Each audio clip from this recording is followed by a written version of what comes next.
जीवात्मा को निकाल के बाहर, शरीर जमीन पर गिरेगा, इस पर कपड़ा डाल दोगे, गांव के बाहर ले जाकर लकड़ियों पर रख के जला दोगे। ये मकान और जमीन और घर का सामान और आपके दोस्त मित्र बच्चे जिनको तुमने अपना बनाया था कि मेरे काम आएंगे, वो तो सब ये पड़े रहे। आपको ये बातें खूब समझदारी से समझ लेना है। खेती छोड़ना नहीं, दुकान छोड़ना नहीं, दफ्तर छोड़ना नहीं। पहले खेती, दुकान, दफ्तर का काम करो, बाद में बच्चों की सेवा करो। दोनों जिम्मेदारी को पूरा निभा दो। यही तुम्हारे लिए सबसे ग्रस्त आश्रम का प्रतिपालन है। जब कोई समय काम का ना हो तो आधा घंटा भगवान का भजन, आधा घंटा भगवान का भजन करोगे और आत्म धन जब जमा करोगे भजन के द्वारा, तो चलते समय वो आपकी रक्षा करेगा, मदद साथ चलेगा। बाकी माया की छाया को, जिसको आपने अपना बनाया, इनमें से कोई भी आपके साथ जाने वाला नहीं, ना आपकी कोई मदद करेगा। जिस तरह से तुम संबंध गांठ कर, संबंध बनाकर रिश्तेदार कहते हो मेरे रिश्तेदार हैं, इसी तरह से अगर तुम ये समझकर कोई सबसे बड़ी रिश्तेदारी बना ली जाए, जो इधर भी मेरे काम आए उधर भी काम आए, वो कौन होते हैं? ऋषि मुनि महात्मा साधु संत, जो उस परमात्मा को प्राप्त चिल्लाते और विलाप करते हैं, अरे ये जो देख रहे हो बाहर की आंखों से, इसमें तुम्हारा कुछ भी नहीं है, और तुम्हारे अंदर जो जीवात्मा बैठी है उससे तुम देखते, वो सब कुछ तुम्हारा था, उसको तो देखना तुमने बंद कर दिया, उसको तो तुमने देखा नहीं, और ये देखते हो ये तुम्हारा है नहीं, जो तुम्हारा उसको तुमने जाना नहीं। इसीलिए जरूरत पड़ती थी कि लाखों और करोड़ों रुपया खर्च करेंगे, दान पुण्य करेंगे, सेवा करेंगे, भाव भक्ति करेंगे, वो महात्मा मिल जाए जिन्होंने प्रभु को पाया है। तो ऐसी विभूतियां समय समय पर आया कर। अब बड़े ध्यान जाएगा तो मुक्ति और मोक्ष तो सस्ते में मिल जाएगी, जो बहुत कठोर और असंभव है। दोनों काम बन जाएंगे, लोक भी बन जाएगा, परलोक भी।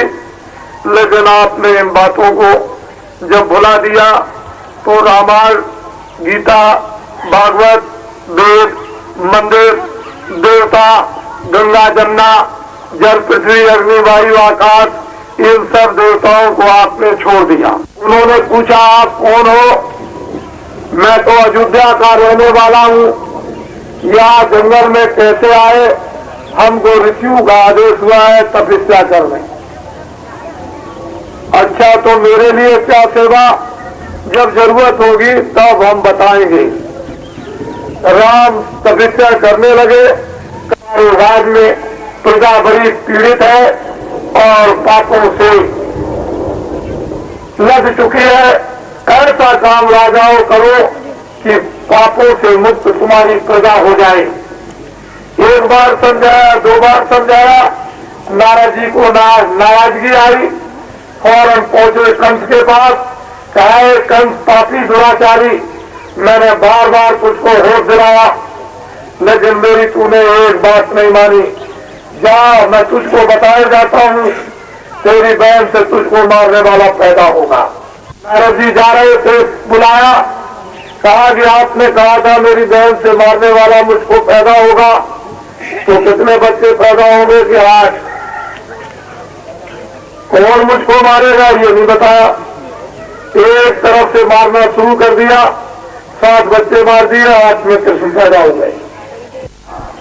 लेकिन लोगों ने विश्वास नहीं किया। पर समय काल सबको सबक देता है, सबको शिक्षा देता है, सबको मजबूर कर देता है, और वक्त तो बदलता ही है। चाहे आप मानो न मानो, कृष्ण को, राम को पहचानो न पहचानो, मोहम्मद और ईसा को मत जानो, आप बौद्ध और महावीर को मत पहचानो, तुलसीदास मीरा को तुम जहर और भी पिला दो, लेकिन वक्त बदलता है।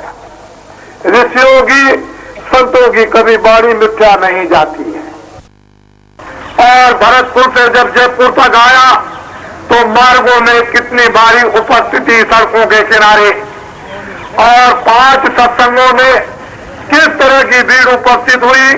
और रात को जयपुर में जो एक बहुत बड़ा जन समुदाय उपस्थित हुआ था, उसको आप लोगों ने अपनी आंखों से देखा। इस काफिले का उद्देश्य यह, वो आपको कुछ बताना चाहता, यह है कि आगे बड़ी तकलीफ, बड़े संकट, बड़े दुख आगे आने वाले हैं। तो सावधान ये काफिला करेगा कि तुम लोग अब कम से कम ये बात समझो। आज से हुक्म और आदेश हुआ है भगवान का कि इंसान आदमियों को ये बता दो कि तुमने बहुत झूठ बोला, धोखे दिए, बेईमानी की, चोरी की, कत्ल किए, तुमने बहुत जानवर और पंछी और आदमियों को मारा, अब इन बुरे कामों को बंद करो। उसने हुक्म दिया है कि न रामायण में लिखा, न गीता में, न वो कुरान में, न बाइबल में हुक्म दिया है कि इनको बता दो कि शराब की बूंद का एक कतरा भी मत पीना।